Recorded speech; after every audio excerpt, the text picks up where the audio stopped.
So today I wanted to get my Tesla Y lowered, and I came here to B3 Garage in Costa Mesa.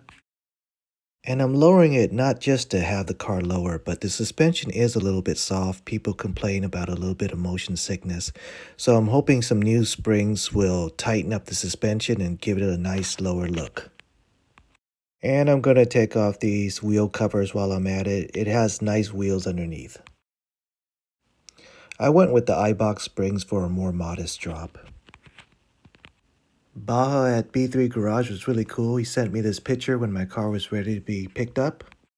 All right, got it back from the shop. This is the lowered springs Eibach Pro Kit.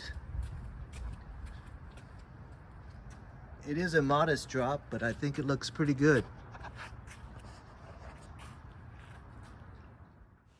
Ride-wise, it's definitely a stiffer suspension, and I think it'll help with my motion sickness.